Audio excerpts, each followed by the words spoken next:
Ja, ne vem. Oranžna je tako najmanj temačna. Ja, ne, pomisli, ne? Zvečer, ko imaš ko že zahaja sonce. Recimo. Ja, to je low-key, low-fi, kawaii, nice feeling. Ne, ni nujno. A še kaj zašpilam? Pa briš govor, pa da je muska not. Mislim, se ne boš igral med tem, ko govorimo. Ta boj stripa, da bi bil prepoznan kot umetnost. Strip je strip. Stripu ni treba nič dokazati. Kontrabanterjev, a bi jaz dobila isti vibe od unga uvoda, tudi če ne bi že 16krat gledala Inglourious Basterds. Ne vem, jaz nisem razmišljal o tem filmu, ker sem tudi delal. Ti sam šopaš, scrollaš dol in če imaš ti recimo strip, ki nima veliko besedila, to sem tako Deček Ravpšic v zaledju Soške fronte vojakom, ki pustijo neprevidno svojo puško, ukrade to puško, jo skrije doma na Seniki. Drage poslušalke, dobrodošle v 21. epizodi 3. sezone Kritiškega posladka, podcasta, kjer se na široko pogovarjamo o vizualni umetnosti in z njo povezanimi prilastki. V decembru z nama v gosteh Martin Ramoveš, stripar, kantavtor in pedagog. Pogovarjali se bomo o preseku med glasbo in stripom, risbo in kompozicijo, kako je razstavljati strip, kje pride do izraza neka suverenost in samozavest in kako se le-ta razlikuje glede na medij. Kakšen je srž trpljenja Poljanske doline, izhodišče za ekspresiven črno-beli slog, prednosti izdajanja stripovsko-glasbenih albumov in kako je pri ustvarjanju stripa sodelovati z ostalimi avtorji, na primer z očetom. Z vami sva tudi Jernej Čučak-Gerbec in Maša Žekš, poslušate Kritiški posladek, podcast, kjer klepetamo o aktualnih razstavah in ali dogajanju na področju vizualne umetnosti in kulture. Vse reference polinkamo v opis, zbrane so v opisu posamezne epizode. Če vam je vsaj malo cool in všeč, kar delava z Jernejem, nama lahko na Buy Me Coffee šenkate drobiž za kavo. Ful hvala tistim, ki ste to že storili. Rafaelo, Napolitanke, Bueno Kinder, Kinder jajce, kritiški presladek.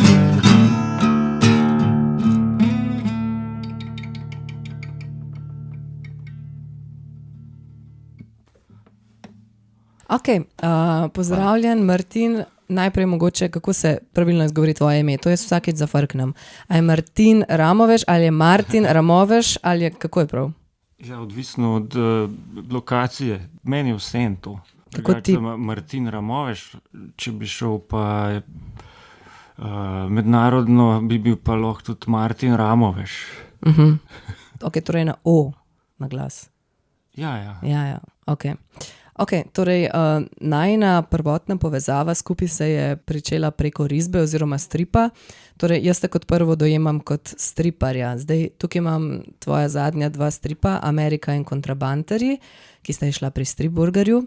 Poleti je bila v Škofjeloški galeriji Ivana Groharja tudi razstava na temo teh dveh stripov. Zdaj si v procesu nastajanja tretjega, Divja jaga, ne? Ampak širši javnosti se verjetno bolj poznam kot glasbenik. Torej, kaj je bilo prej? Strip ali glasba ali ilustracija knjig? In kako je prišlo do tega, da se zdaj v bistvu napol resno ukvarjaš z izdajo stripa, ker pač zdaj je na vidiku že tretji del serije stripov o Poljanski dolini, glede na to, da v bistvu nisi iz akademije oziroma si končal pedagoško in to nekako je pol po drugi strani prišlo do tebe. Pa ne, to je iz otroštva prišlo. Vmes ta pot, kam greš študirati, je dosti nepomembna. Važen, kaj želiš delati. In oboje je od začetka pri meni. Glasba se je pol v pubertetniških letih izrazila in je bila nekaj časa glavna stvar, v katero sem energijo dajal. Strip me pa ni nikoli zapustil in če si mal naiven, nikoli ne odnehaš. Ja, zdaj mogoče glede tega stripa,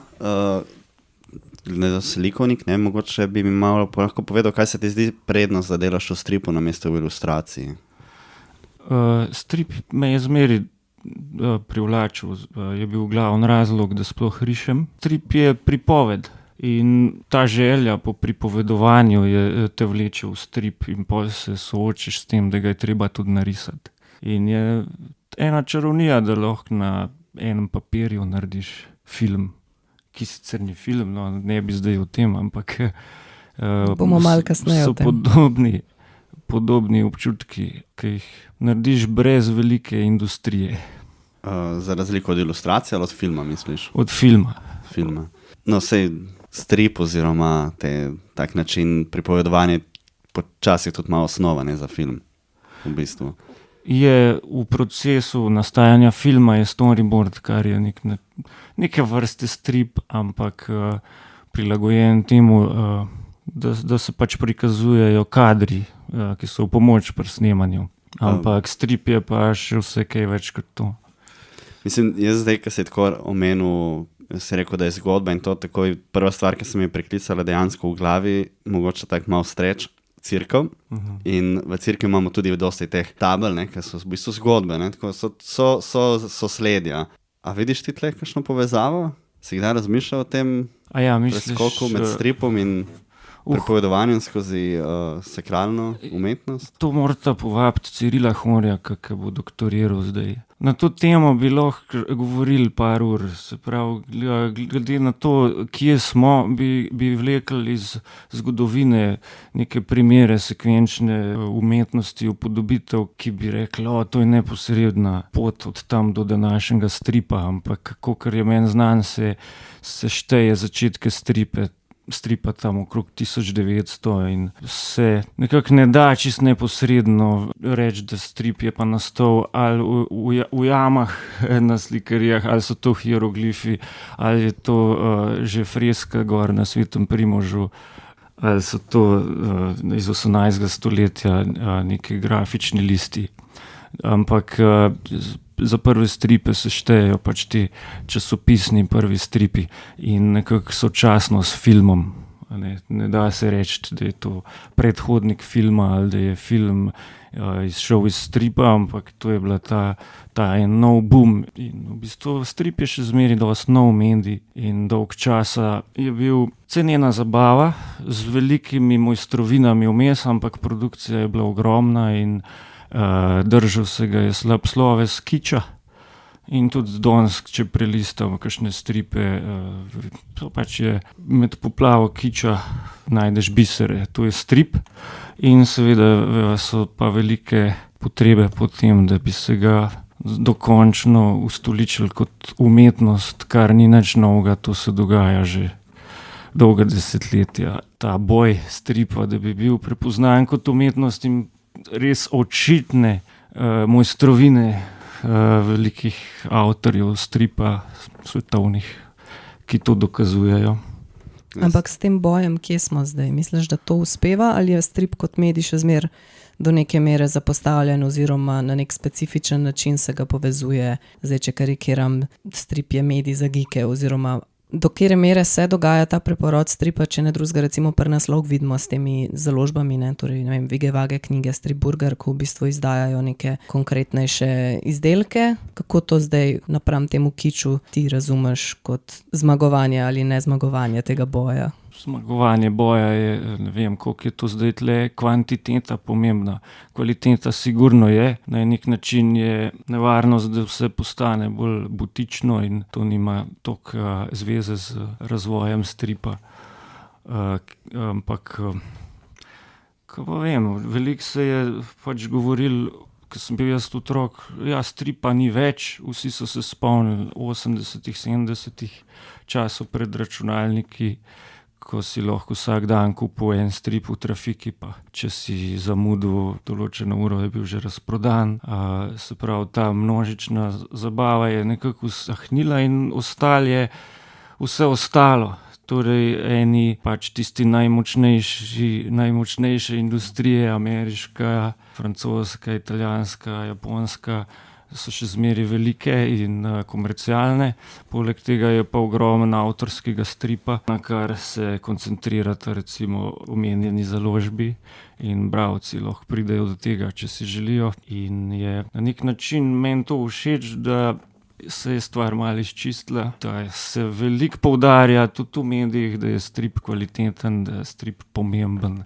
Jaz imam občutek, da to se dogaja, da ni kar pozabljen, ampak mogoče v boljšem stanju, kot je bil 15 let nazaj ali pa 20 let nazaj v Sloveniji recimo. Meni se pogosto zazdi, recimo, da ima strip nek tak sloves v književnosti, kakor ga ima recimo ilustracija v likovni umetnosti, da se nekako po nekih ovinkih še zmer na nek način dol gleda na ta medij. Po drugi strani pa cveti znotraj nekih zelo specifičnih subkultur, nekih žanrskih zadev. Zdaj, če se ti kot avtor srečuješ z nekimi pomisleki glede tega na tak način? Jaz nisem nič obremenjen, da bi se rad uveljavil kot velik umetnik. Jaz bi sam rad povedal te zgodbe na ta prav način. In ne najdem boljšega. Je to ta strip s precej osebnim stilom, ki ni digitalen, ki je človeški. In to je moj namen. Zdaj, to bo pač že s časoma videti, aj kaj vreden ali ni nič. Obremenjevanje s tem, da bi se lotil stripa z namenom, da ga boš lansiral direkt v galerije in ga ustoličil kot po eni strani likovno, po drugi strani literarno umetnost, se po moje zdi malo prenapeto. Strip je strip. Stripu ni treba nič dokazati. Zdaj, ko se omenil literarno in galerije, ne? Za literarno umetnost ni prostor v galeriji, recimo. Literarna umetnost živi v knjigah, v knjižnicah, knjigarnah. Ilustracija ponavadi živi ali tako sodeluje z knjigami, se znajde v istem prostoru. Kakšna druga vizualna umetnost, konča v galerijah. Se mogoče pa ni prostor, stripa, da bi bil v galeriji. Sploh ni to primaren namen. Mogoče je treba v tem vidiku misliti, če govorimo o stripu kot o samostojni umetnosti, kot nekaj, kar lahko stoji samo zase, bi mogli razmišljati tudi o tem prostoru, v katerem biva, da mu pač namenimo enako vrednost, kot recimo za literarno umetnost. Neke knjige, potem, če imaš ti nekaj natisnjeno, to nekaj velja. Zakaj pol za strip kar naenkrat ni zadosti, da... Pa ja, se ne bi preveč v jamranje zapadlo. Strip ima neko pozicijo, da se ga izdati, da se ga predstaviti kot pomembenega. Torej, mislim, da ne štarta iz drugačne pozicije kot roman. Mislim, meni se je že od začetka zdelo, da strip recimo razstavljati v nekem razstavnem prostoru v obliki neke galerije, kao neka likovna umetnost, vizualna, da to nima v resnici neke prednosti za strip. Še posebej zato, ker, to sem prej hotela povedati, pa sem vmes se zgubila, ko sem govorila to kao, da se dol gleda na ilustracijo pa na strip, da vseeno ima strip in tudi ilustracija, ampak recimo zdaj strip, zelo specifično publiko, ki recimo, torej publika za strip se običajno ne meša med likovnimi fani. In ne vem, recimo tisti, ki so za ilustracijo, so full into ilustracija, bolj kokor, ne vem, kiparstvo, performance, video, umetnost, slike, to še mogoče gre, ker veliko avtorjev dela to in ono, ampak da je zelo specifična publika in potem, ko ti strip postaviš v razstavni prostor in mu rečeš, eto, to je razstava tega stripa ali pa o tem stripu ali pa o nastajanju tega stripa, se ful pogosto zgodi ta problem, da se publika že do neke mere zmeša, kar je super, ampak na koncu ni zadovoljen ne en, ne drug. Razstaviti strip v galeriji ljudem, ki imajo radi strip, ne odgovarja in ne sede, ker oni imajo radi strip zaradi svojih specifičnih lastnosti, kar strip je, ki ni žikle print uokvirjen v steklo na steni naštancan.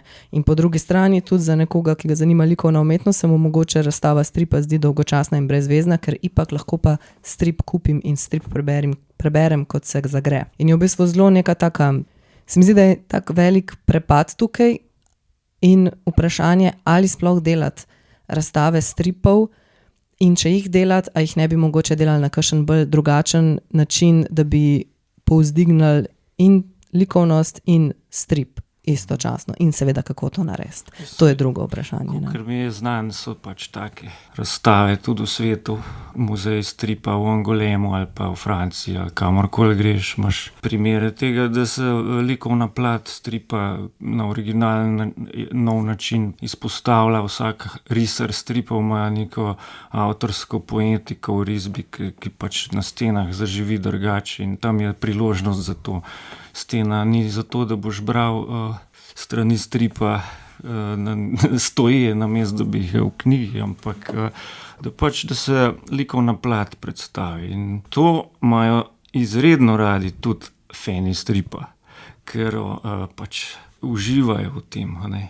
Da se razkošno predstavi en mojster. Ja, če se razkošno predstavi. Ne? Klasični mojstri stripa so v bistvu mojstri kompozicije in vseh prijemov, ki jih tudi v slikarstvu vidimo in oblikovanju. Ne vem, zakaj ne bi tega tudi na tak način predstavljali in je lahko za kogarkoli iz likovnega sveta to kvalitetna razstava. Ne vem, ne bi preveč teh predsodkov širil, da nekaj ni dobro delati. Jaz sem še najbolj v bistvu dolg čas je gledati originalne strani stripa naštancane na stenah. To mi je fajn, kot rokodelsko, pač da vidiš originale, ampak ja, stripovska razstava, če že je dodatna možnost, da se pokaže likovna plat enega stripa. A si bil na kakšni zanimivi stripovski razstavi nedolgo nazaj, ki bi jo izpostavil kot zadovoljivo? Pa moram reči, da tole Maša, ki si ti delala v Ivanu Groharju poleti, ko sva sodelovala, mi je kar velik vtis naredil in se mi zdi, da se teh par drugih razstav niso tako potrudili v to smer. Sem to si zdaj svojo izpostavil, kaj pa kakšno drugo? Svojo sem postavil, ampak v bistvu moram ti reči, da je moja, mislim, da mi je bila presenetljiva in ko sem to gledal, ni bilo, kot da gledam svojo. Ampak način mi je bil fajn.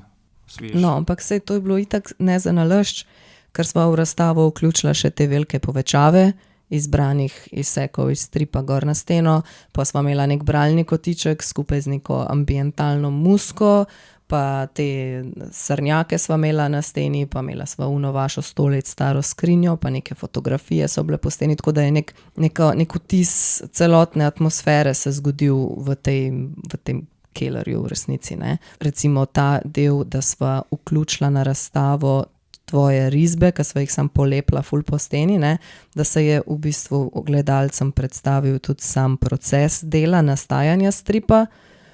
To je bilo meni recimo tudi cool in zanimivo, ne? Ampak če bi pa midva samo razstavila v okvirjanja tvoje originale, to bi bilo pa meni čist boring. To hočem reči s temi stripovskimi razstavami, ker se mi zdi, da velikrat ni tega ekstra koraka, da bi se mogoče predstavili še kakšno drugo stran. Vse je odvisno od sredstev in entuzijazma. In smo spet tam, ne, pri sredstvih. Pač veselje je treba imeti do stvari, no, lahko bi debato skrajšali sam na to. Rad imam stripe, rad jih rišem, rad jih berem. Kakšne stripe rad bereš? Rad berem tudi kaj druga kot stripe, no. To, da se malo ven zvlečem. Ampak v glavnem rad imam stripe, tiste, ki so v trafikah, pa jih kupujem iz ene navade od otroštva naprej. Se pravi, te Bonelliove italijanske stripe. Tam je pač količina, vmes vidiš kdaj kakšnega res presenetljivega risarja. Včasih je kakšna zgodba, ki ti da malenkost misliti, pa rečeš, sej tle sem v trafiki kupil en strip, ki je mogoče celo boljši od česa, kar se predstavlja kot nek umetniški presežek. Z tega vidika mi je to zanimivo, ampak večinoma je to neko povprečje, ne preveč izvirni stripi, ki jih je fajn zlagati na police in reči, da jih malo zbiraš. Drugače pa stripi, ki jih pa malo bolj občudujem kot presežki, kot nek vzor, so pa v bistvu stripi kakšnih italijanskih klasikov ali pa argentinskih. Prav lahko bi naštel avtorje kot risarje ali pa scenariste. Tako pač to je toliko široko, ogromen tega materiala je, da se v bistvu lahko bolj omejiš na te klasike.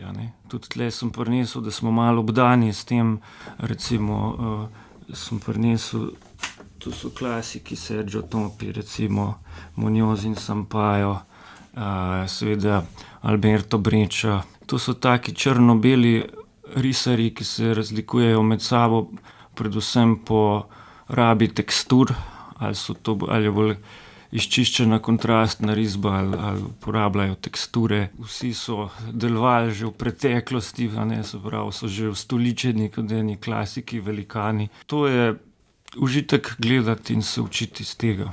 Kaj me zanima, ne? Prej smo omenili toliko različnih stvari, tudi omenjaš, da je tega ogromno. Zdaj v zadnjih časih se pravzaprav poleg te tradicije stripa, prav zaradi socialnih omrežij in vsega tega, povečala količina teh tako, v bistvu stripov, kot so bili včasih, recimo v časopisih. Garfield je bil tisti, kaj je bil 3 ali 4 panele dolg.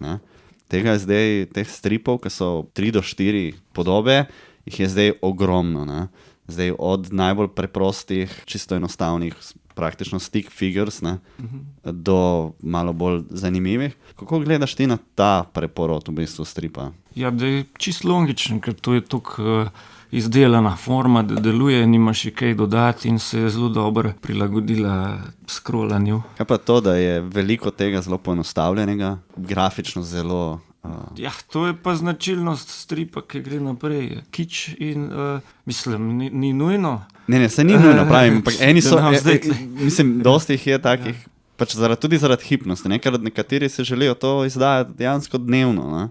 To pomeni, da moraš vsak dan narisati 4 panele z nekim catchom, kaj se zgodi notri, že sam to, da narediš vsebino je nekaj, pol pa še narisati.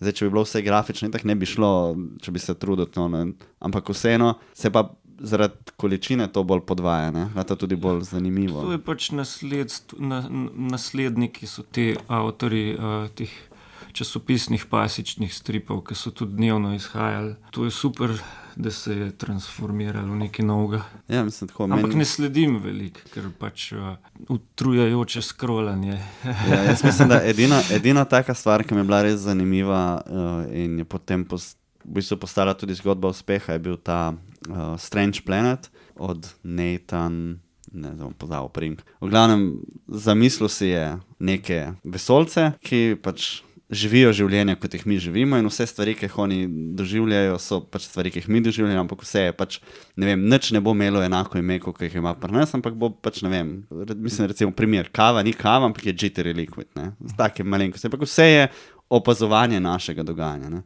In jaz se ga spomnim, da sem ga naletel na Instagramu, tako ful zabavno, itak pogled na naše življenje skozi vesoljce, ko češ niso mi, ampak smo mi, in pol mislim, da ga je Apple pobral in naredil dejansko ven iz tega serijo risano, kar je pač tudi zanimivo, da se iz neke, in to je točno ta panelni način, on je imel tudi nek vizualni stil, ki se je ful primo, ker je pač v bistvu bil zelo efektiven z preprostostjo, pa pač samosvojno. Tako da, ja, očitno se da tudi iz nekega stripa potem preiti na nekaj drugega. Seveda. Drugače, veš, kaj sem se spomnila, ko je bilo zdaj to scrollanje. Zdaj je v Aziji ful popularno, pa pol tudi pač drugi ljudje, ki spremljajo izdajanje teh mang ali pa manj korejskih, je zdaj ful popularno, da imaš ti en cel chapter mange, ki je narejen tako, da ga sam v nedogled scrollaš. Včasih je bilo tako, da si ti imel mango na internetu in si pač po pageih naprej listov, pač klikal si next page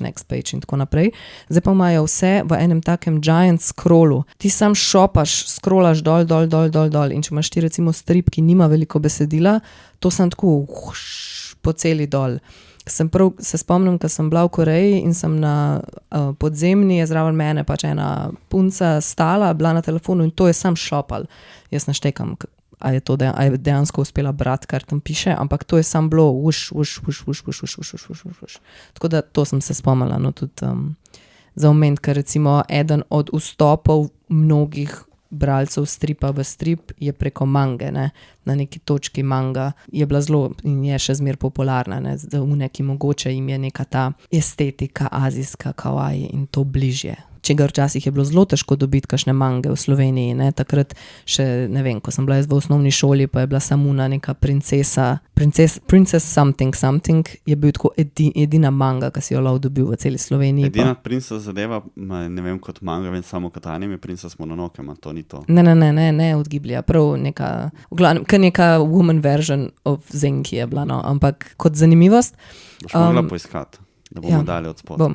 Drugače pa če se vrnemo mogoče na tvoje delo, na splošno na tvojo risbo, torej tisti, ki mogoče še niso videli tvojih stripov, tvojo risbo oziroma stripe zaznamuje neka taka, kako bi rekla, delna naivnost, ekspresiven črno-beli slog, surova ročna risba, realizem, odlično temperane sekvence, to je ta film Vibe, ki smo prej o njem govorili, likovni kontrast.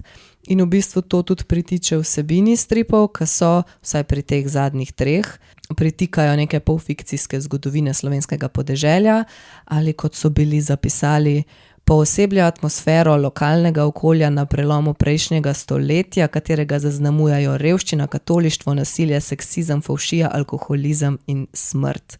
Torej, v glavnem safer in naravnost v obraz vse grozote, stvari, ki se ti lahko zgodijo na vasi, deluje tudi kot nek genetski odmev naših dedkov in babic, neapologetsko, direktno, žalostno, tragično, tudi ogabno. Povej nam mogoče kaj o tem tvojem načinu, slogu oziroma karakteristiki risanja, kako se to nalašč ali pa po nesreču v bistvu zlije skupaj s to tematiko in čemu taka morbidnost? Morbidnost ni, je življenjsko to, ampak moja risba je pa prva malo bolj resna stvar, Nesojeni kavboji je bila kolažna risba, v bistvu mešana tehnika, no, da se pravilno izrazim, kjer sem se bolj ukvarjal z res tem, kad rečejo, ekspresivno energijo, da nekako pretopim svoja besedila glasbena, takrat sem bil najbolj v tem, da pišem svoje pesmi, da jih igram in strip je seveda zahteven, da ga narediš in samo od sebe se ponudi nekaj, v čemer si najbolj vpleten, da v tem delaš strip.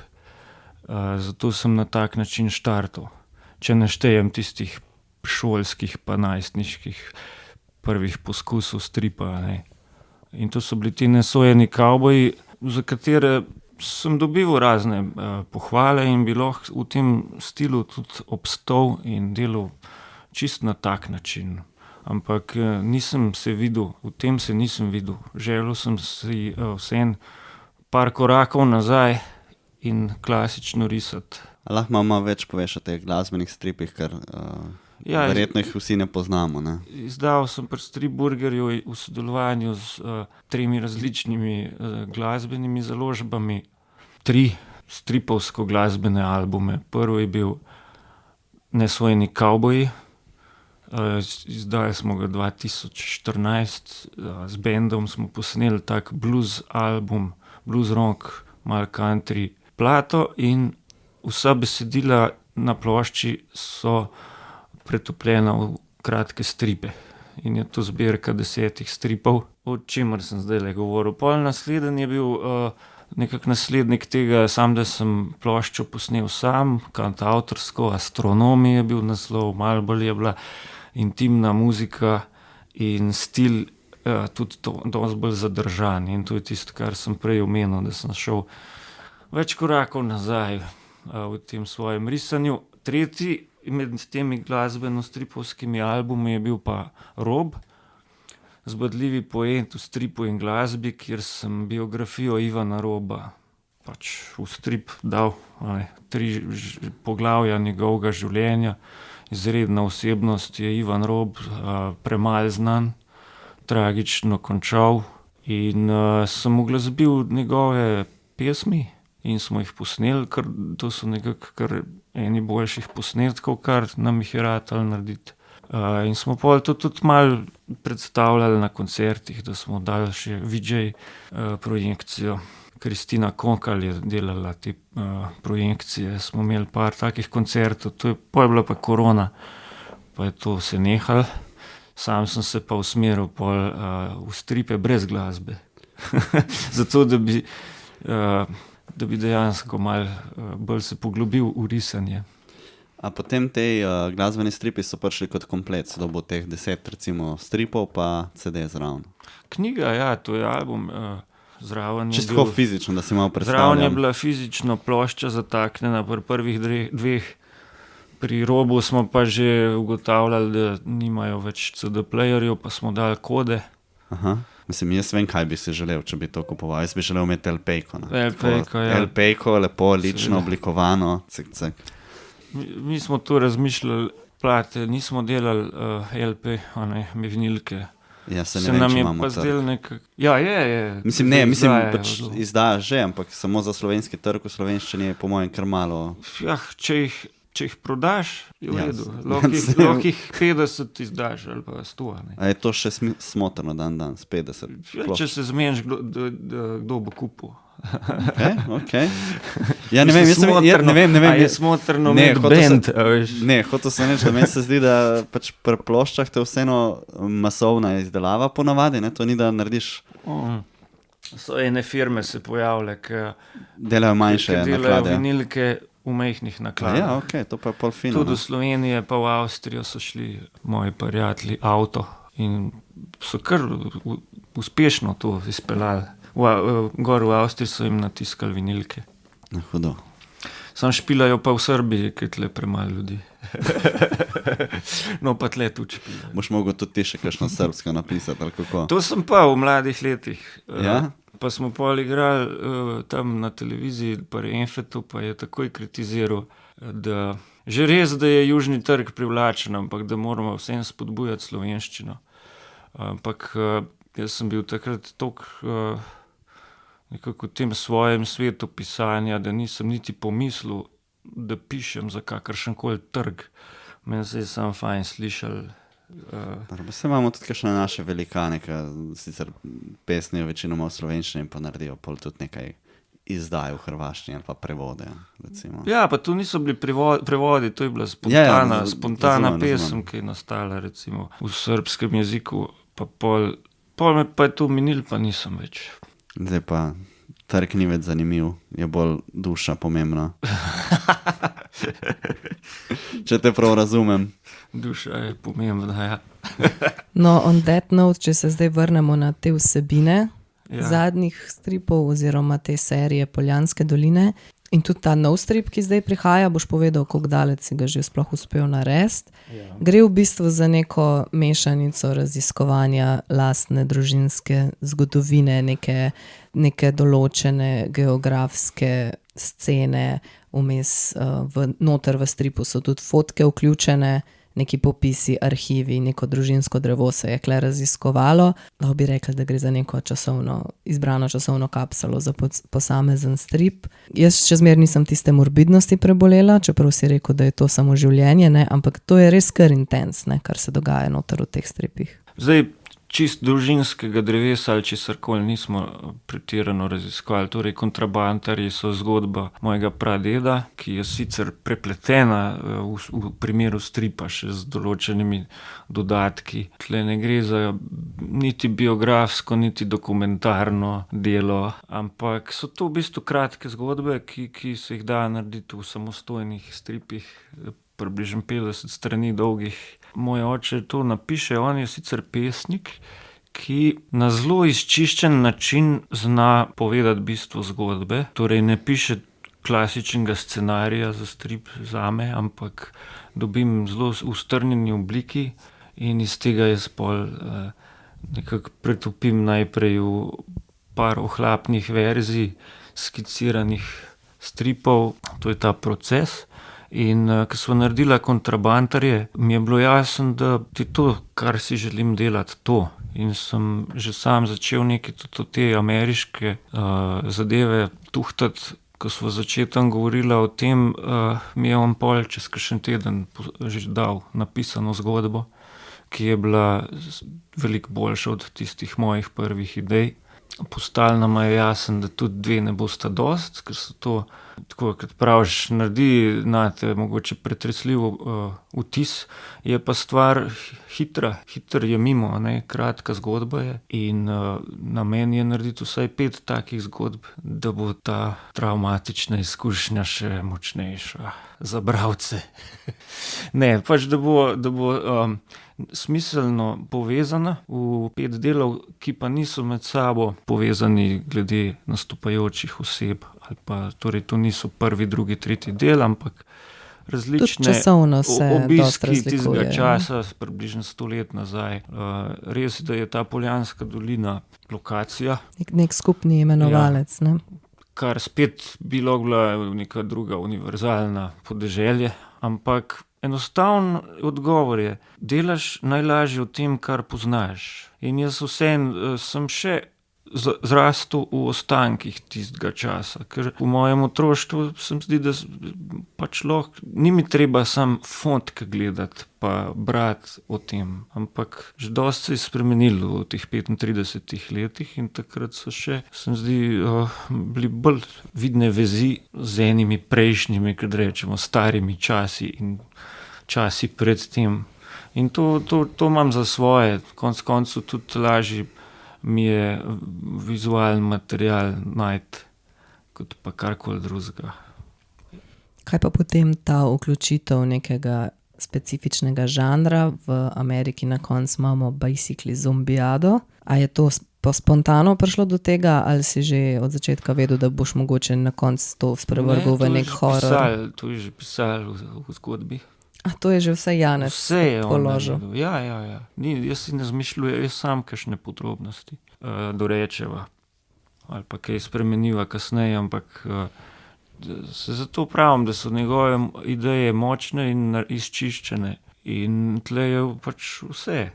Tudi med drugim poigravanje s temi klišeji, ki smo prej toliko v stripih probali izluščiti, a ne, kaj v stripu je zdaj nekaj vredno, kaj ne. Pač ti klišeji, ta pop kultura je del tega. Jaz se ne obremenjujem, da bi mogel to nujno ločiti. Zakaj? Pač v tem kontekstu so se pojavili zombiji, meni se je zdelo dobro to narediti. Nič boljšega si ne bi predstavljal kot to. Veš, kaj me zanima v bistvu, kako je prišlo do tega sodelovanja z očetom in a je tvoj oče že prej kaj tacega počel? Je tudi on kulturnik oziroma pisal zgodbe, pesmi, karkoli? Ja, on je izdal kar več oziroma lahko bi rekel številne pesniške zbirke. In ima neko širino, ki se pač, se mi zdi, za poezijo skriva. Ne moreš tega delati. Poezija, meni je to zelo, se mi zdi, če bi si mogel nekaj zbrati, pa nič drugega delati, bi pa mogoče to bila pol poezija. Ampak hkrati s to izčiščenostjo je najbolj zahtevna. Vsaj jaz to na tak način dojemam. Skratka, če on piše pesmi, to pomeni, da to ni vse, kar iz česar izhaja, ne, in bila sva pa mislim, da sem se prek njega tudi največ stripov nalezel v otroštvu, razen tiste Miki Miške, ki smo jo še vsi dosti bolj brali otroci v tistem času. Ampak tudi Alan Ford in drugi stripi, ki so bili pa bolj značilni za njegovo generacijo. To se je vse prestavilo name in je sigurno zelo vplivalo name. Pol sva pa rahlo že nekaj sodelovala pri kakšnih krajših stripih ali pa ene ideje so bile, da bi že tudi poezijo malo pretapljal v strip, pa se ni izšlo, ker to tudi zahteva mojo zrelost. In ti kontrabandarji so bili pa prva taka resna stvar, da se je poklopil. Več stvari se je moglo v bistvu vzpostaviti. Seveda, tudi jaz sem mogel malo še preživeti nekaj let. Zdaj lani na tej razliti tinti v Kino Šiška ste se prav pogovarjali o tem, ne, torej skupaj z očetom pa Boštjanom Gorencem Pižamo, o tem sodelovanju med tabo in očetom, ne. In ste bili v resnici zelo tako zadržani glede kakšnih pikantnostih. Zdaj, a je to sodelovanje res toliko smooth s tvojim očetom, kot ga zdaj ti tule predstavljaš, ker se mi zdi, da ko gre za avtorstvo, ki deluje kot tandem recimo, ali pa neki trioti, da hitro lahko pride do kakšnih, ne vem, vizij glede neke atmosfere umetniške ali pa glede neke sporočilnosti. Pri takem delu, a si Ne vem, kako tudi mogoče razumeš potem ti avtorstvo pri takih izdelkih, ne? Ker recimo, ko so kontrabantarji prvič išli, si bil samo ti naveden kot avtor, pol v drugi izdaji ste to popravili, v glavnem in zdaj na kontrabantarjih in Ameriki in predvidevam na vseh še naprej, bosta zapisana oba vajina imena kot enakovredno avtorstvo, ne? V bistvu gre za nek tandem, naprimer, ne? Kako ti, a sploh razmišljaš o tem, kako zdaj to avtorstvo razumeti? Seveda je. Jaz sem avtor risbe, v tem primeru mogoče malo več kot samo risbe, se pravi, če bi zdobil res tisti scenarij, kjer je do podrobnosti opisan vsak kader in tudi število sličic na stran. Tam si potem res bolj ta rokodelec, ki sam riše. V tem primeru sem malo bolj vpleten, ker pač po svoje nekako režiram strani stripa, presojam, koliko strani bo nek prizor zahteval in take stvari. Ampak, saj pravim, po drugi strani pa v tistih parih napisanih stavkih je to popolnoma očitno. Zdaj ne vem, če bi kdo drug na mojem mestu to enako dojel. Se pravi, to sodelovanje je dobro, je tako. In pač ni kakšen ego tle toliko pomemben, jaz se sam čudim temu, kar nastaja. To je po moje, bi se mogli ljudje malo bolj čuditi ustvarjanju, pa bi se lažje delali. Tako malo se sliši, kot da na pol prevajaš in hkrati še interpretiraš to, kar dobiš od očeta. Ja, uživam v tem, ne. Tolmačiš v bistvu očeta. To ne bi nastalo. Mislim, vse je ambicija tudi v ozadju, da nekam pridem, da se naučim risati še boljš in take stvari. To je ena obremenjenost s tem, ampak vse to je nepomembno. Želim si pač to delati in sem tudi način življenja temu prilagodil. Kako pa izgleda z druge strani? Ker očitno ti dobiš od očeta sorazmeroma nedefinirano točno, kaj mora biti, ne? Torej to pomeni, da moraš ti to njegovo idejo pretopiti v nekaj drugega in dati še veliko sebe notri kot to interpretacijo. Kako potem tvoj oče reagira, ko vidi to zadevo, ki si on zamislil, realizirano pač skozi nekoga drugega, ne? To je tak. Sej pravim, da ne počutim se, da prevajam v nekaj drugega, ampak enostavno izvedem to. Zdaj je samo vprašanje, koliko mi to uspe, včasih ni najlažje kaj narisati. Ja, ampak veš, tvoj oče si ne predstavlja, kaj boš ti narisal. To po moje si predstavlja. Ja, da ima že malo občutek. Ker on tudi strip pozna, on bere stripe in to je. Po moje si predstavlja, je pa res, da delam na tem, da bi tudi se pravi, njega presenetil in posledično sebe spravil naprej. Pač jaz se tudi s tem igram, da bi v resnici skozi bolj stripe delal. In imam tu en tak poligon. Zdaj, če se mogoče sam za hip vrnemo prej, ko smo govorili o filmih, ne. Zdaj, jaz sem vsaj začetke obeh teh dveh stripov označila kot, da so nekako tarantinovski, zelo taki napeti, filmski, skadrirani, kakor da bi bral prolog od Neslavnih barab. In zdaj, poleg načina, Django mi je bil podan v roke, poleg načina, kako si sledijo te sekvence okenčkov in tudi kaj je v njih, se torej v potek branja nekako prikrade tudi glasba. Jaz, ko sem pač, oziroma vsaj meni se je, ko sem brala, sem kar slišala zraven, kako bi zraven lovila glasba, če bi to bil film.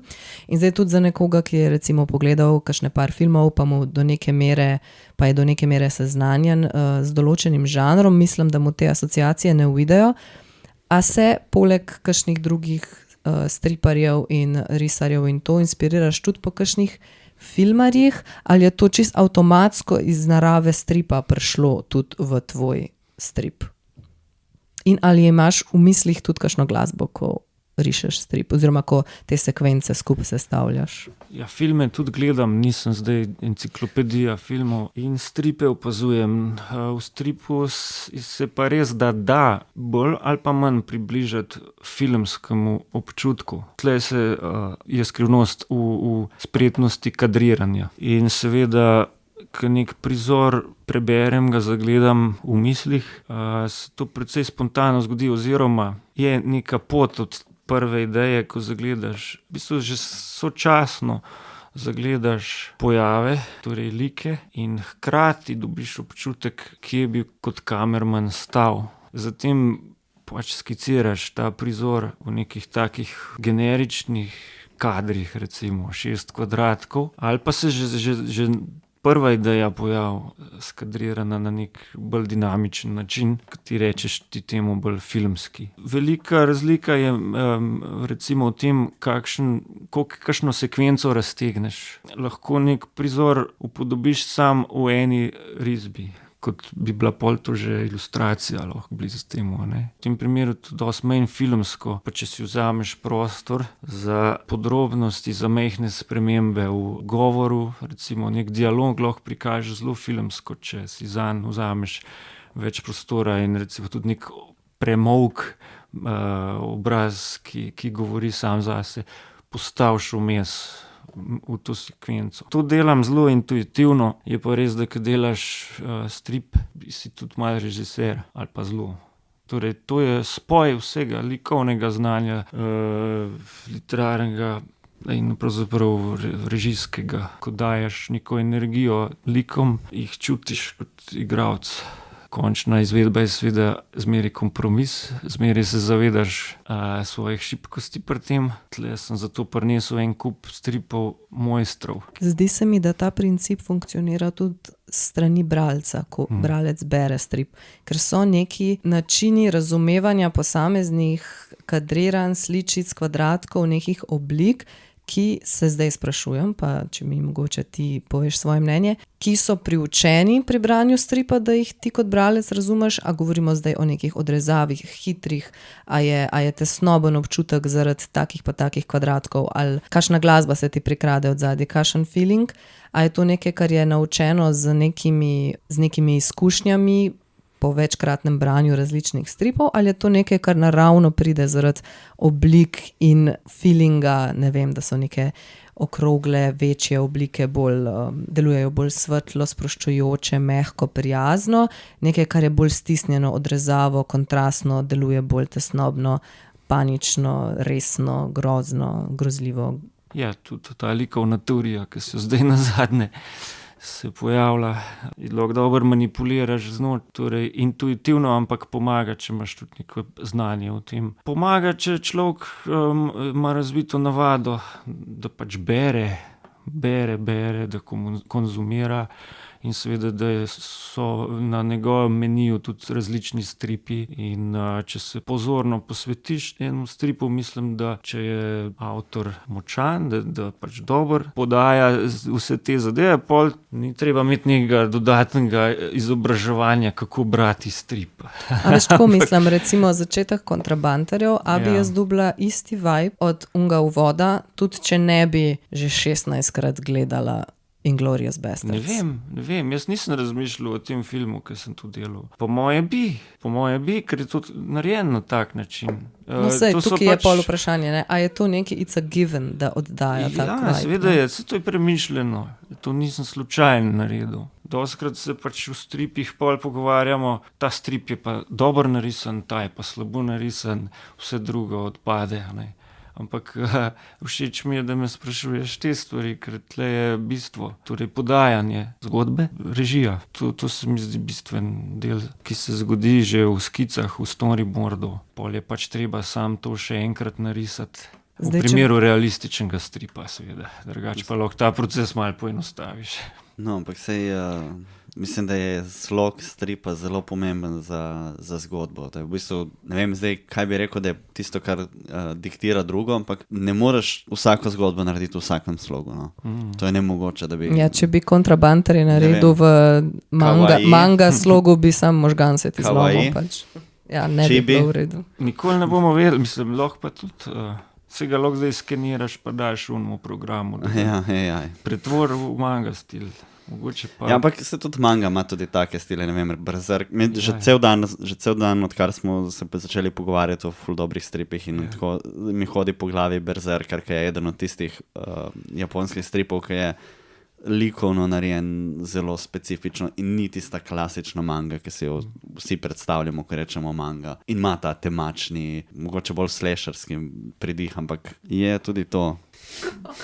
Prej si omenil ta storyboard, čist iz likovnega vidika, fizičnega, s čim rišeš, kakšen papir, s čim rišeš, kako pol to, ko se prevede to v dejanski končni izdelek, zakaj je modro-črna kombinacija, kakšen papir, kakšen format, take stvari. Skice rišem na kakršen koli papir, torej te strani stripa rišem na A3 format, Schellingshammer, s tušem in čopičem plus raznimi drugimi risali, ki jih probam čim bolj omejiti, da ne bi bilo preveč našarjeno. In zdaj v najnovejšem stripu uporabljam teksture, odtiskovanja tkanine in špricanja s ščetko.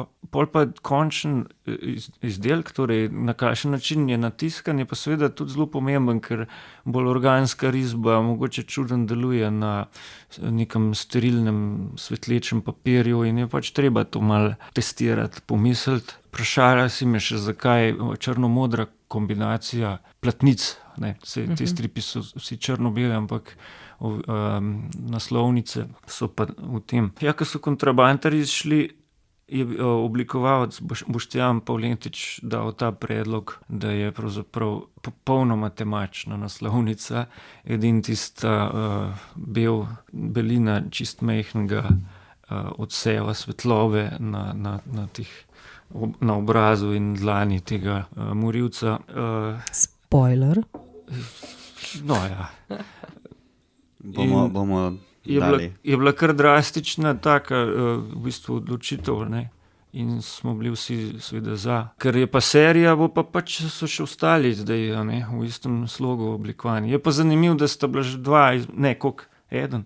Astronomi so bili podobne barve. Ja, torej en izmed onih 3 glasbeno-stripovskih je bil v podobni barvni kombinaciji, ampak nima pa zveze s tem. Nobena druga barva ni učinkovala. Lahko bi si predstavljal, da bi išel nek kasnejši z malo drugačnim občutkom, no, mislim z drugim filmom, nekim drugačnim, z drugačno atmosfero in bi potem, ne vem, bila temačno oranžna ali pa kaj takega. To me spominja tako zelo na... Temačno oranžna. Ja, ne vem. Oranžna je tako najmanj temačna. Ja, ne, pomisli, ne, zvečer, ko imaš ta, ko že zahaja sonce, recimo. Ja, to je low-key, low-fi, kawaii, nice feeling. Ne, ni nujno. Mislim, to me spominja zelo na ta, ali tak Midnight Blue, ali pa na ta Twilight. Mislim, ne Twilight, ta Golden Hour, ki prije taka zelo posebna, modra, in takrat je največ filmov posnetih, kar je, mislim, v navednicah. Ja, ne, ja, to je prav ta Hollywood ura, ki imaš pol ure, le 1 uro cajta zvečer za posnet tisti posnetek in to je to. To je pol ure za zahodom. Sej dobro razmišljati o tem. Bomo videli pri prihodnih stripih, če bo iz te nočne scene kakšno sonce ušlo. Ja, se pravi. Ja, lahko da se bo zgodilo, da bo enkrat ta jutranja meglica, recimo. Ampak zdaj ta nov strip, ki ga zdaj delaš, je tako še malo bolj brutalen, pa tak malo psiho, ni? Ja, ta je najbrutalnejši do zdaj. Naredil sem ga do zdaj približno 20 strani in je brutalen. O čem se gre? Divja jaga, Raubšicova zgodba. Deček Raubšic v zaledju Soške fronte vojakom, ki pustijo neprevidno svojo puško na brežju reke, potem ko so postrelili neki rib za hrano, ukrade to puško, jo skrije doma na senik in jo nekaj let ljubkuje, pestuje v rokah, si predstavlja, kako bo mogoče s časoma nekam pomeril, kaj ustrelil. Potem pa pride do prelomnega strela na prvo žival, drugo žival, tretjo žival. In stopnjevanje tega in tle zaključim. We need to talk about David film. Ne poznam. Povej, ne znam, zakaj se gre. Se mogoče ja, gre se v enemu fantu, ki pač je mal special in he hurts animals and shit. Z lokom sicer, ampak glavnem sfaliran. Čakaj. Neč. A ti je všlo tako pomeni? Ne, ni mi všlo, sam ne znam besed. Dej probamo, pa bomo pol sestavili. Sfaliran, vsaj malo učinkovit sistem za duševno zdravje v času Soške fronte doma. Ratal. Kdaj računaš, da bo ta strip išel?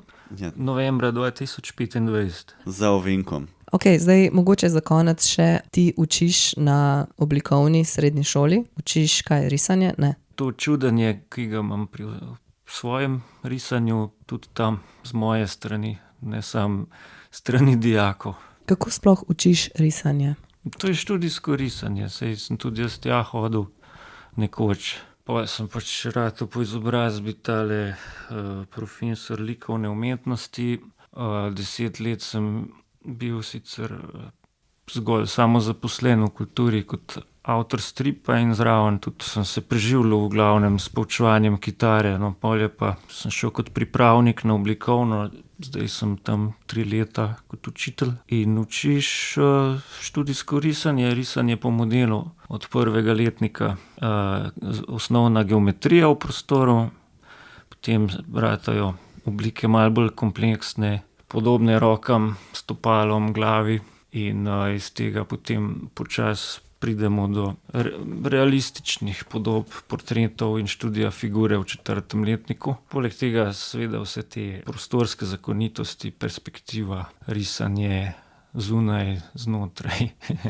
In to je v kompletu 3 ure naenkrat rišejo dijaki. Meni se zdi to zelo pomembno, da to študijsko risanje tudi v zdajšnjih časih se goji na takem nivoju, ker ni samoumevno, da ti za svojo roko znaš nekaj ponazoriti. Tle se naučiš gledati stvari, prostorske predstave dobiš, v bistvu znaš tudi presojati, če ima umetna inteligenca prav. A misliš, da unika znajo dobro risati po modelu, da imajo dober občutek za orientacijo? A je to povezano? Ena izmed teh oziroma značilnosti, da to dobro počneš, torej rišeš po modelu, je, da imaš tudi prostorsko predstavo, ki je pač mogoče na začetku imaš šibkejšo, pa jo potem treniraš tudi preko tega. Seveda nek občutek, na kakšen način sploh držiš stvar, s katero rišeš v roki. Tvoj rokopis je zelo pomemben, torej ne da zdaj kalupimo, da bojo vsi enako risali te študije, ampak da se tudi ena osebna govorica razvija. Sej že otroci, ki se učijo pisati, nekaj časa po istem kalupu delajo ABC, pol se pa hitro nepojasnenega zgodi ta notranja sila človeka, da je malo drugačen od drugega. In to je pri risanju glavna stvar. Imaš močne risarje, ki imajo slabšo orientacijo, kot ti praviš, pa mogoče nek drug, so v ničem drugem neponovljivi, močni. A je pol tudi stvar, kako pravilno držati pisalo ali ne? A se v to ne upikate? Ne, važno je, da čim več preizkusiš, da ne rišeš skozi sam z enim svinčnikom. Ne, tako, veš, ko so te, ne vem, v osnovni šoli učili, ne, ko si začel pisati, pa so učili, kako moraš kao držati svinčnika, ne.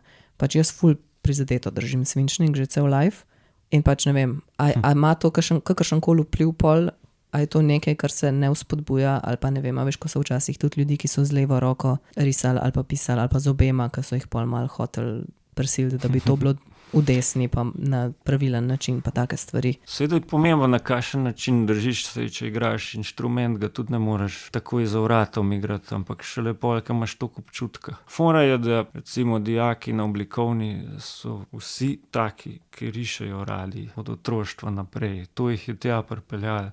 Torej ne primejo svinčnika prvič v življenju. Je pa res, da pol se odpre marsikaj. Risati z ogljem, recimo, risati s tušem. Pač občutek je treba dobiti. Tako, dajte risati v glavnem, sam pač ja, risati pa... Zdaj ta je bila učiteljska na koncu. Ja, zelo tako. To mi je nepomembno pravzaprav za ta podcast. A pol prideš v kles, pa si tako, a ste kaj risali čez vikend? Ja. Tam se lahko izživljam na način, ki ga drugje nisem še mogel svojih frustracij izraziti. Pa sam 10 let si mogel počakati, da se nekdo upokojil. Sklepam. Nisem čakal na to. Jaz vse v življenju dosti spontano počnem, ampak intuitivno počnem stvari. Moraš najprej biti samozaposlen v kulturi, da pa malo kitaro učiti. Da doživiš vse travme, pa lahko take stripe Vse meni je delaš. bila tudi kitara, enak sem jo dojemal kot čudenje. Čudenje v kakšnem smislu? Glasbi. Aha, ja. Ker ni samo umevno, da vsak dan pač 8 ur držiš inštrument v rokah in imaš pred sabo ene otroke.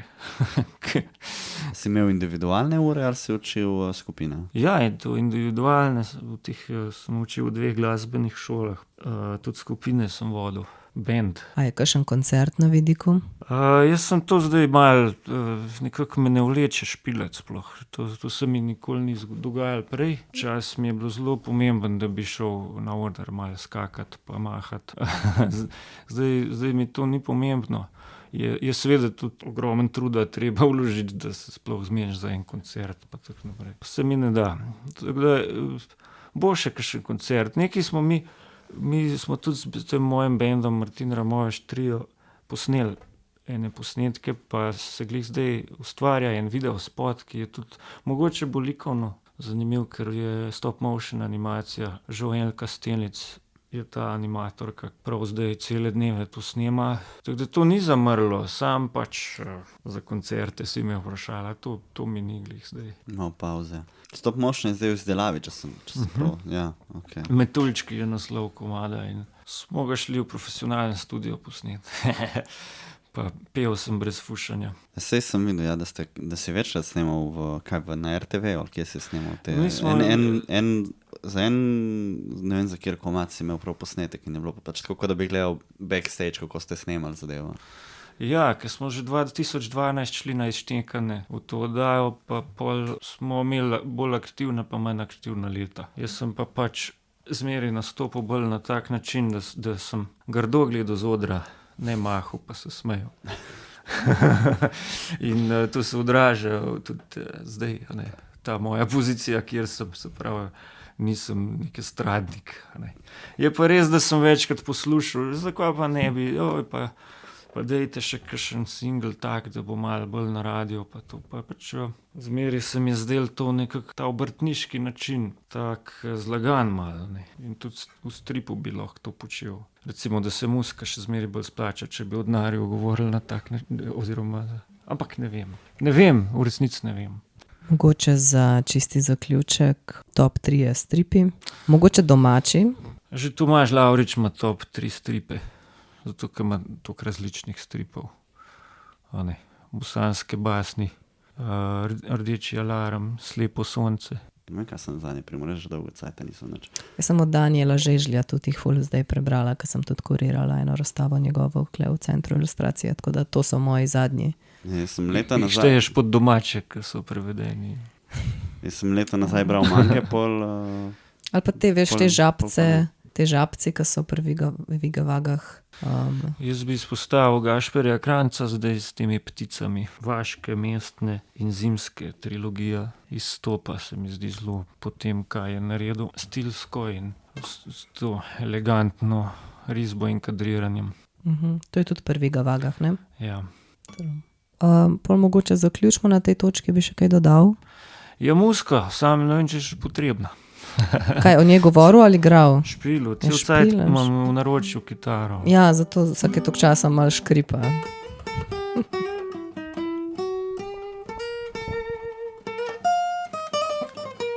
Hvala vam, drago občinstvo, za vašo pozornost. Najlepša hvala Martinu za prijeten klepet. Počekirajte kaj njegove stripe, na Strip Burgerju jih lahko dobite, pa ajde Musko tudi. Če pa ne smo pa v pričakovanju izdaje novega dela iz Poljanske doline. Ostale epizode najdete na vseh glavnih kanalih, kot so YouTube, Spotify in Apple Podcast. Novo prispele epizode deliva tudi na Facebook in Instagram, zdaj predvsem na Instagram, ker imamo Instagram. Glasbeno podlago za intro in outro sta pripravili Ema Kobal in Urška Bajec-Košmerl, razen če bo to zdaj Martin naredil, pa bomo to pa noter uštulili, njegov intro in njegov outro. Napišite nama kakšen kul komentar, polajkite epizodo in donirite kavico. Čau, čau. Čau. Reč adijo, Martin. Adijo.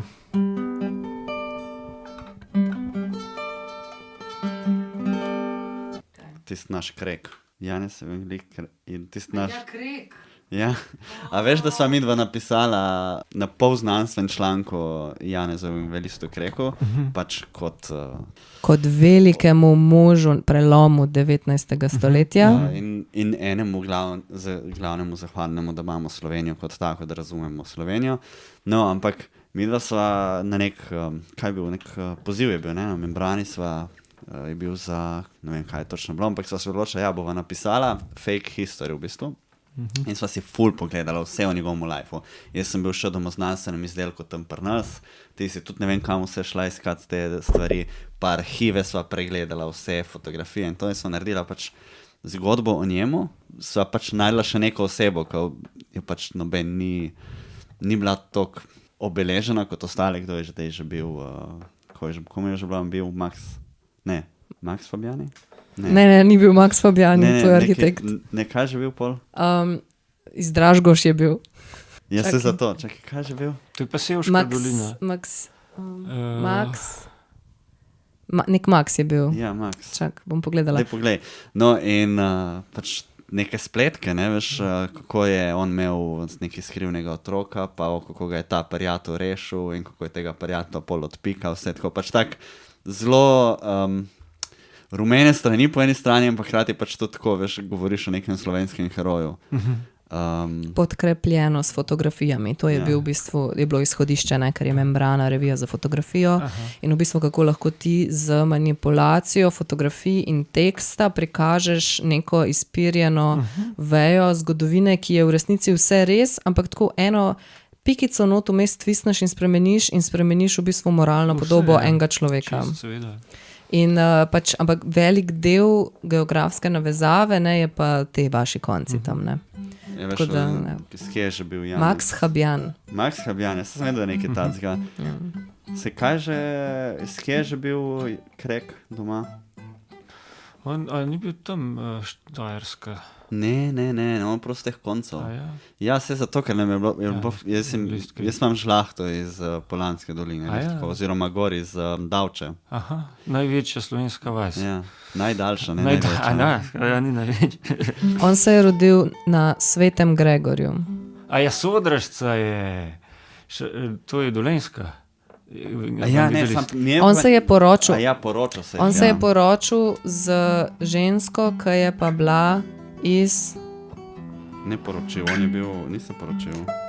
Ne vem, kaj je bilo. No, ne, ni se poročil, ker je bil duhovnik. Ja. Čak, zdaj sem že vse pozabila, čak, to je čisti fail. Ampak on je bil iz...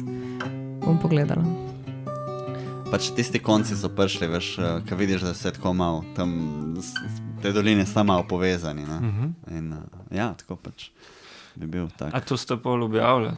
Ja, je objavljeno. To je objavljeno, sam Membrana nima glih najlepšega tega layouta. Ampak to bi bil balans strip, ne? Ja, to bi in na bil koncu že strip. vidim sceno, ta hud nagrobnik od Janeza. Čist hudo.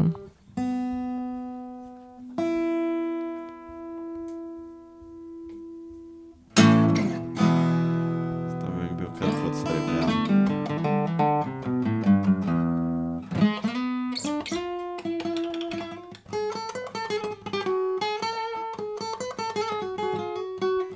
On je imel sestro, Cecilijo Krek, ki sta imela skupaj to ta hudo vilo, ki je zraven Metelkove. A se spomniš, da smo vse tiste popise prebivalstva pregledali, vse izsledili, kje so te ljudje končali. Ja. A veš, kaj iščeš neko osebo, ki obstaja, ki ni bila toliko, da to neko njegovo ljubico smo najdeli, ne? In pol ti skušaš ugotoviti, kaj se dogaja s temi ljudmi. To so ljudje, ki so živeli pač, ne vem, 100 let nazaj praktično. Ja, in niso pa ful znani, ne? Ni vse dokumentirano. In pol so prav dejansko, da se spomnim, ki so gledali, veš, popise po Ljubljani, pač iščeš popis prebivalca, pa kje je nekdo živel, pa se veš... Pa zgine ta človek iz popisa, kar naenkrat. Ja, in vse to moraš pač, vem, da so se takrat res tak deep dive naredila v to. Ja, ta naša zadeva je šla ko nek, v bistvu znanstven članek, veš, z vsemi citati, z vsemi referencami, pač tako zelo strokovno izgledajoč, ampak imaš pa hkrati notri še neko zadevo, ki pa ni real. Pa sta pol to kdaj pojasnila? Ali to sta... Se to je pojasnjen v uvodu teksta, zato da ne bi pač kdo mislil, da je res bed, ampak je tako napisan kao način, kako lahko manipulacija fotografij in besedil vpliva. To, kar sem prej povedala. okay. No. Te poišči tam eno fotko, ki sem jaz gor. Tako, zdaj iščem, iz kje je bila ta Josefina Eržen, ki pač iz kere vasi ne najdem.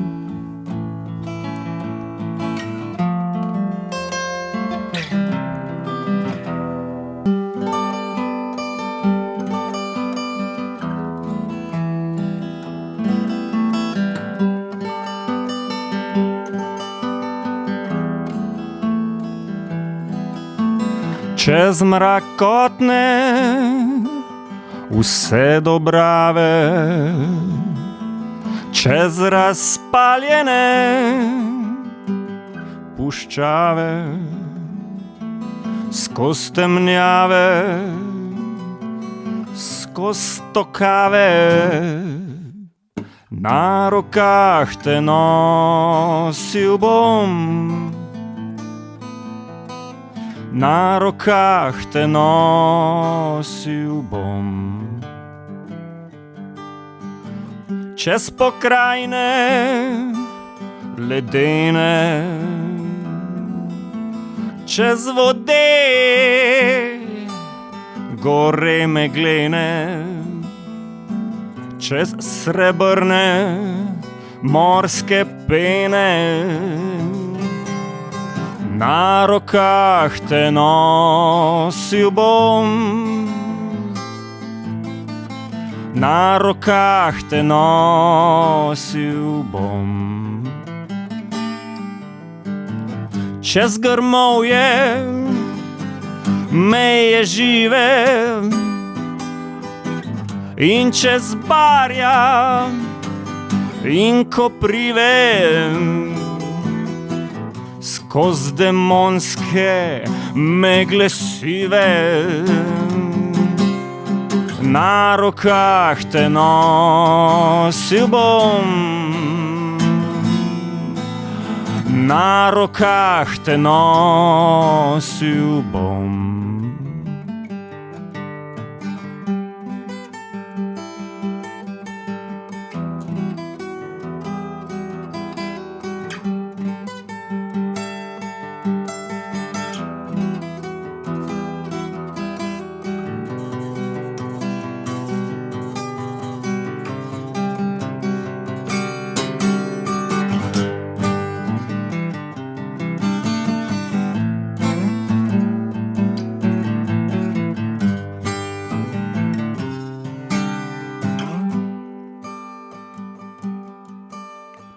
Čez prekope in skoz rove, tam, kjer divja zver rjove.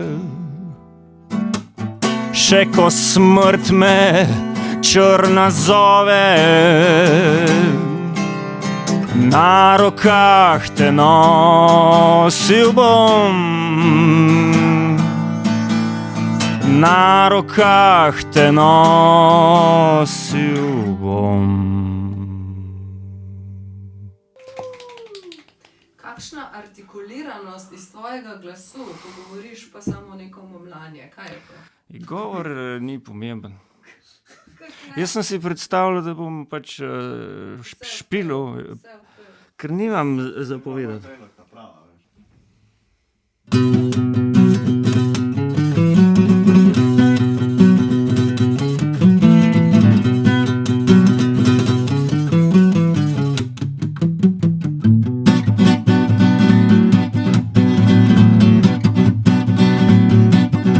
Generacije lenobnega sonca, generacije lenobnega sonca, mimo industrijskega zidu, mimo parka zmage in miru. Stopajo kot mesečniki v snu, generacije lenobnega sonca, generacije lenobnega sonca. S pivom v rokah čez ulice, z avtobusi čez pokrajine, v hišah na obrobju treznjenje generacije lenobnega sonca. Generacije lenobnega sonca.